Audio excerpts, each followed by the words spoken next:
أعوذ بالله من الشيطان الرجيم بسم الله الرحمن الرحيم الحمد لله أوله بلا أول كان قبله وآخره بلا آخر يكون بعده الذي قصرت عن رؤيته أبصار الناظرين وعجزت عن نهته أوهام الواسفين ثم الصلاة والسلام على سيدنا ونبينا حبيب إله رب العالمين أبي القاسم المصطفى محمد وآله الطيبين الطاهرين المعصومين المظلومين سيما بقية الله الأعظم بقية الله خير لكم إن كنتم مؤمنين ولعنة الدائم على أعدائهم وغاصبي حقوقهم ومنكري فضائلهم أجمعين من الآن إلى قيام يوم الدين. أما بعد، كتب عليكم الصيام كما كتب على الذين من قبلك لعلكم تتقون. صدق الله العلي العظيم وصدق رسوله الكريم وصلى الله على سيدنا محمد وآله الطاهرين. Assalamu alaikum wa rahmatullahi wa barakatuh, and once again we extend our felicitations and our greetings to all our viewers who are participating and following us in this month of Ramadan. As we are discussing the essential reality or the fragrance of paradise which we find in the month of Ramadan. In our previous programs we have pointed out to that in the month of Ramadan, on the basis of the Khutbah Shabaniya of the Prophet, where the Prophet says that, O people, this month have arrived, the month of Shaban, Ya ayyuhan nas innahu qad aqbala ilaykum shahrullah, which is known as the shahr, which is known as the month of Allah subhanahu wa ta'ala, in which we are invited, we are the guest. Now we pointed out too that we are guest in this month by thirst and hunger. God is inviting us through thirst and hunger. We want to look at it, that what is it in thirst and hunger by which God is inviting us, and what will be the effect of this thirst and hunger. We pointed out to certain narrations that the Prophet have clearly mentioned that thirst and hunger is so valuable, is so dear to God. It is through this thirst and hunger, and fighting through this thirst and hunger, one is able to achieve the reward of jihad fi sabilillah, of battle in the way of Allah subhanahu wa ta'ala. Just through fighting this thirst and hunger, a person will receive that. Now we would like to look at some of the other aspect which we could trace the value of thirst and hunger on the basis of this narration. As we said, we are looking at a matn, which is a text of Muraqabat, which is the book of Malik Jawad Agha Tabrizi. We are looking at the narration which is from the 8th Imam in relation to the Khutbah Shabaniya of the Prophet, and also we will look at this hadith, which is Hadith Miraj, where the Prophet is mentioning that Qala Ya Ahmad, this is Allah mentioning to the Prophet, Qala Ya Ahmad, hal ta'alam ma mirathu as-sawm, O Ahmad. So God addressing to the Prophet, that do you know what is the mirath, what is the inheritance, what one will achieve or what one would get in regard to fasting? See, one thing, when we say mirath is inheritance. Inheritance is something that is achieved without any exercise as such, or with little exercise one achieves something in abundance, something one gets in of a greater sum compared to what one have done. That is what is within mirath.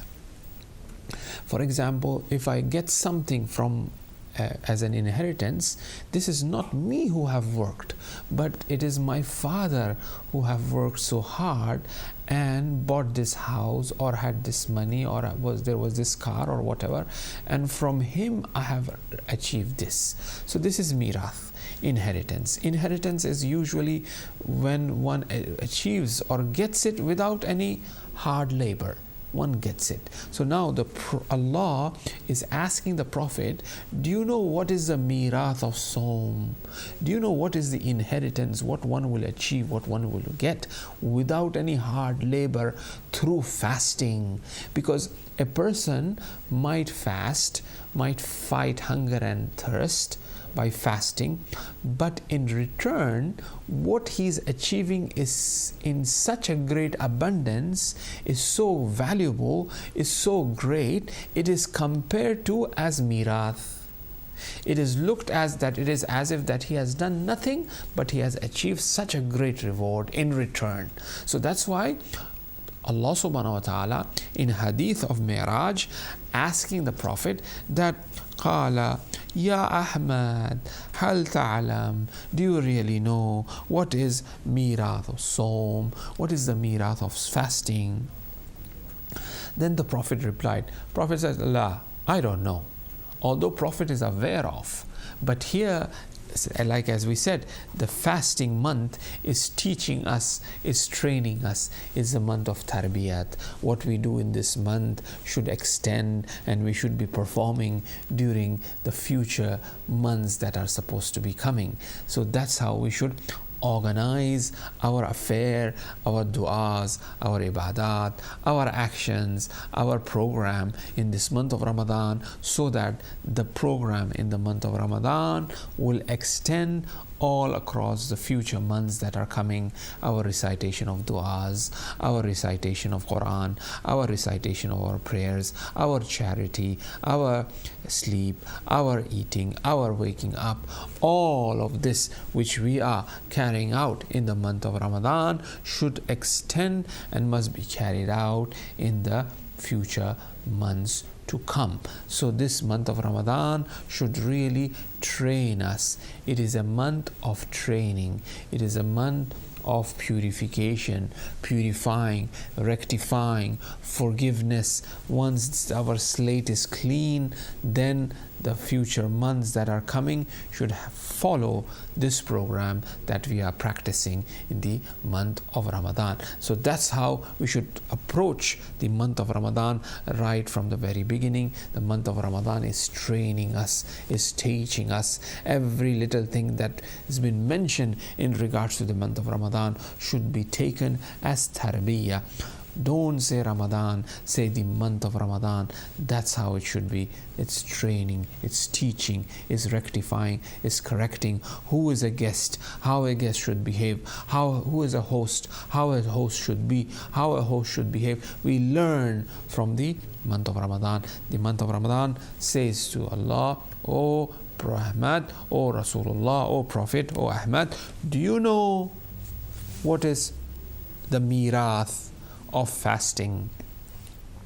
What did Prophet say? Prophet said, no, I know. This is the fayda, or this is the benefit of fasting. This will happen, that will happen.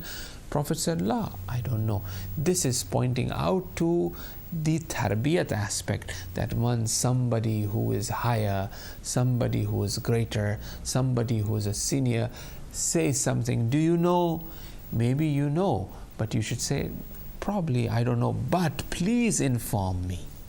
You know better than me, right? So always we should give an opportunity for somebody who is higher to inform us, to speak to us. Not that as soon as an opportunity be given, oh yes, I will. Usually that's what happens, right? Whether that be in a class or in a speech or something, that somebody says, okay, who wants to do it? Everybody, we have to have this sort of an ihtiyat. One have to be very cautious, because it should not become that perhaps my ego is coming here and asking me to speech, asking me to lead, asking me to do something. So one should reflect, make it an intention once, twice, think about it, and then take that step or answer or do something. So here Prophet replies, قال لا. Then Allah says, قال ميراث الصوم قلة العقل. Mirath of Sawm, qilla means little, eating little. The heritage of fasting is something that is, you eat little, and then at the same time you speak little. قلة. Kalam, your speech should be little, your eating should be little. This is what you are inheriting, through fasting, is speaking little, eating little. ثم قال في ميراث الصمت. And then he says, what is the mirath of not speaking? Mirath الصوم is eating little and speaking little. And then mirath of samt, of being quiet, is what? When a person speaks about sukut, it's sukut, it's not speaking. So that means that when I'm fasting, I should try my level best to speak little. In the previous religions, we also see fasting of the tongue, that they will not speak, they will fast during the whole day, perhaps from dawn to dusk, or for few days, 10 days, 12 days, 15 days, 30 days, they will not speak at all. This is called fasting, which is not allowed in Islam. But it is a type of fasting that certain religions used to practice. Like, for example, when it comes to Hazrat Maryam Salamullah alayha, we find that she was keeping a fast of not speaking. It was allowed, and it was something God have prescribed, right? So it was allowed. When it is not allowed, meaning that in Islam it is not allowed, but previous religion practiced it. Hazrat Maryam Salamullah alayha also had that aspect. And also within the spiritual practices of akhlaq and ethics and ma'rifah and irfan, we tend to find that the ulama of akhlaq, the teachers of ethics, tend to emphasize the practice of less speaking. Sayyid Ali Qazi Tabatabai, who was the Ustad of Allama Tabatabai, he had some sort of like a mark, on his lip. And the students will ask, what is this mark that you have, this wound kind of thing here? And he says that when I was, practicing irfan amali, in order to reach higher levels of ma'rifah, I used to put rock inside my mouth so that I don't speak. I speak less. If I move my mouth, it will hurt me, so that I don't speak. So when I used to put that, it has become some sort of mark, like a wound inside, which remained with him. So this is the practical way of really practicing not to speak. For example, sukut, silence. As they say, silence is gold, right? So silence is very important, not to speak. And then in another version in regards to speaking less, we find Ayatollah Bahjat, marhum, may Allah increase his darajah, when he was the student of Sayyid Ali Qazi, and the news goes to the father saying that he does not prefer or like, or he is radi, he is happy, he agrees that Agha Bahjat attend the lessons of Sayyid Ali Qazi. So the father of Agha Bahjat banned attending the classes of Sayyid Ali Qazi for Ayatollah Bahjat. And Ayatollah Bahjat, when he receives this letter, he goes to Sayyid Ali Qazi to say that my father is not allowing me to attend your classes. Because usually people who are of high spiritual caliber and who practice spiritual practices and who is into irfan, mysticism, they are frowned upon by certain groups, by certain people. They try to be kind of questioned in terms of their practices and in terms of their lessons, philosophy, irfan, so on and so forth. That is why we also remember that when Imam Khomeini was teaching philosophy in Najaf, the people, scholars and ulama would say that he is a heretic. And also to the extent that when Mustafa Khomeini who was the son of Imam Khomeini, would drink from the hawd, from the pound, water in the sahan, in the courtyards. There are these pounds, right? And if Mustafa Khomeini would use, Shaheed Mustafa Khomeini, if he used a glass to drink water, they would say, break this glass because it has become najis. The reason why it has become najis is because his father teaches falsafa, philosophy. So philosophy and mysticism in the earlier days was not appreciated, not encouraged, not liked as such. When Allama Tabatabai, when he moved from Tabriz to Qom, and he started teaching tafsir, Quran, and also he started teaching falsafa, Ayatollah Burjardi, he was the marja. Tabatabai, Allama Tabatabai, they will not be given stipend. So the student funds were cut for attending the classes of Allama Tabatabai by Ayatollah Burjardi. So anyways, what I'm trying to say is that trying to provide you with a background that the ulama and the scholars, they are a bit wary in regards to personalities who teach falsafa and who are into philosophy.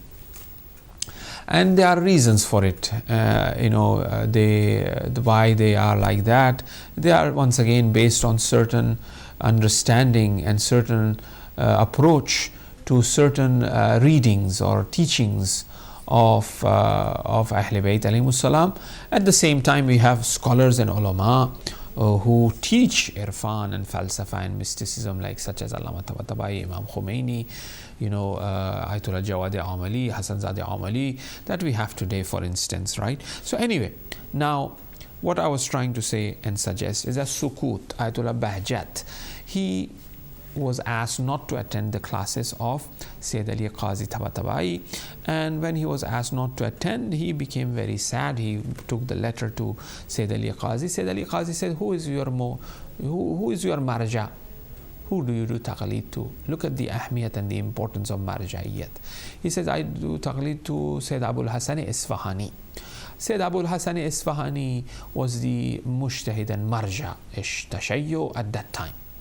So Sayyid Ali Qazi, said Ayatollah Bahjat, Sheikh Muhammad Taghi Bahjat, he goes to Sheikh Sayyid Abul Hasan Isfahani, who was the marja. So Sayyid Abul Hasan Isfahani says to Agha Bahjat that, well, this is the command of your father, and you have to obey your father. So you are not supposed to attend the lessons of akhlaq, of lessons of Sayyid Ali Qazi Tabatabai. Allama Ayatollah Bahjat, he says that since then I stopped speaking. Did not speak to anyone because I was really affected. I was very sad. I was using the back door of the madrasa to go outside to do my shopping. I wasn't using the front door, because if I go from the front door, maybe I may have to see some people and speak to them and ask them, so on and so forth. So because of this reason, I was using the back door so that I don't need to speak to anyone. Then later on they asked Bahjat, were you really upset, that were you really lose anything during these days that you did not attend the classes of Sayyid Ali Qazi? Ayatollah Bahjat says that during those days that I was fulfilling the command of my father and I was not speaking and I was practicing sukut, doors of ma'rifah, doors of knowledge and understanding were open to me that they were not open in any other days of my life. So the greatest Fathul Bab, as they say, opening of the doors of Ma'rifah and knowledge and understanding, was during the time where he practiced Sukut, where he fulfilled the command of his father. Anyway, so this was pointing out to the importance of how Sukut, how silence is important. Now here, the miras, the inheritance of fasting, is eating less and speaking less. The inheritance of speaking less is what? Mirasu samt, speaking less. It will bring about turthul hikmah, hikmat, wisdom. Wisdom is a very important phenomena that one could really achieve.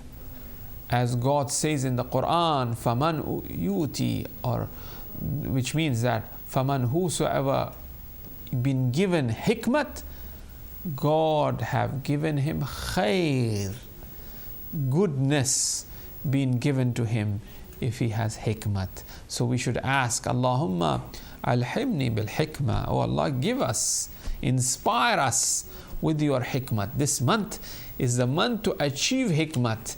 Hikmat, wisdom, is one of the fruits of this month which we should have. Hikmat, wisdom, is the smell of, is the fragrance of paradise, because in Jannah everybody who is there is Hakim. So this month have the fragrance of hikmat. This month have the fragrance of paradise, and this is something that we need to achieve in this month of Ramadan. Now here, Prophet, and how that will be achieved, and that is through, speaking less and eating less. And then the wahiya, and that will bring up turith, it will bring about ma'rifah. So hikmat will bring about ma'rifat. Fasting will bring about eating less, speaking less. Speaking less will bring about hikmat, and hikmat will bring about ma'rifat. Ma'rifat is the understanding. Bika araftuka wa anta dallaltani ilayk. Imam Hussein alayhi salam, in the dua of Dua Arafah, he recites, Oh Allah, bika araftuka wa anta dallaltani alay. Oh Allah, I know you because you showed yourself to me. The ma'rifat that Imam Hussein have in regards to God is where God have unveiled himself to Imam Hussein alayhi salam.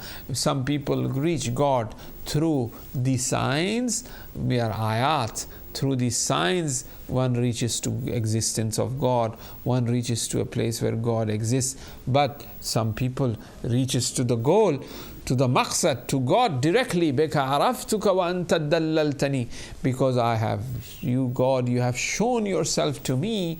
As you have shown yourself to me, I have reached you, I have seen you, I see you, I have the knowledge. So now, one of the ways of achieving ma'rifah is through hikmat, is through wisdom. Through wisdom, a person who is wise, he will achieve it. Now, this ma'rifat will bring about what? He says, ma'rifat will bring about yaqeen. When a person have ma'rifat, he will have yaqeen, he will have certainty. So it is all linked together, it is all basically connected to each other, and all this barakah, this ma'rifah, this hikmah, this yaqeen is coming from speaking less, is coming from eating less, and this is fasting.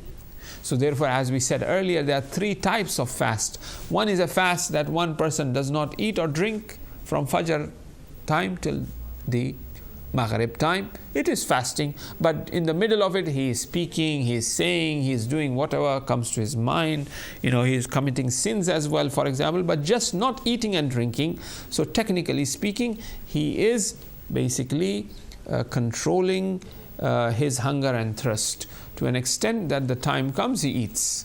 There's a second type of fast, and that is the second type of fast, is where a person is watching over his amal, what he is saying, what he is speaking, what he is doing. He's controlling his nafs, he's controlling, he's not committing sins. And the third is in regards to the heart, and this is where the aspect of ma'rifat and heart comes about, yaqeen comes about.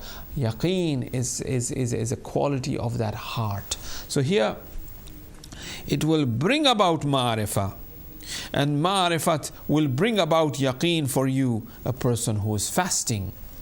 And this yaqeen fa'idha, and when that yaqeen, when he is given this yaqeen, al-abd la yaba'aliya kayfa asbah, he will have no regret, he will not care, he has no worry, he is in tranquility, he is at ease, he is at peace when he faces the morning.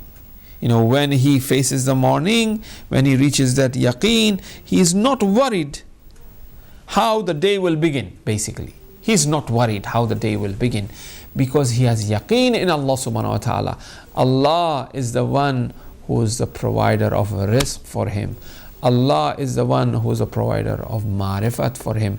Allah is the one who will protect him. وَمَنْ يَتَّقِ اللَّهِ يَجْعَلْ لَهُ مَخْرَجًا. If a person has that taqwa, Allah will leave an exit door for him, will open a door for him. An exit policy is there when he's facing these issues, problems, difficulties, turmoils, trials. A person who is muttaqi. كُتِبَ عَلَيْكُمُ الصِّيَامُ كَمَا كُتِبَ عَلَى الَّذِينَ مِنْ قَبْلِكُمْ لَعَلَّكُمْ تَتَّقُونَ. Perhaps you may become a God-weary person, a person who have taqwa through fasting. So therefore, fasting is bringing that yaqeen, and that yaqeen is bringing that, basically a person is less worried and he's relying on God, because he has that ma'rifat that he is the caretaker of his, right? He has little bit. Then after that, how he basically enters the day, whether he begins the day with yusr, joy, happiness, difficulty, it doesn't matter. Whether he begins the day in pain or whether he begins the day in pleasure, because he has certainty on God, because that yaqeen and ma'rifat. فَهَذَا مَقَامُ الرَّادِينَ. And Allah says to Rasulullah, and this is the maqam of radin, those people who are radi, who are pleased with Allah subhanahu wa ta'ala in regards to their destiny. Remember, I mentioned the story of Sheikh Malik Jawad Agha Tabrizi, the book and the text that we are following, that on the day of Eid, his son died by, drowned in that pound of water, and he died. And Agha Malik Jawad Agha Tabrizi did not mention it to anyone, did not want to spoil the Eid of people who are visiting him, accepted the shirini, gave the sweets.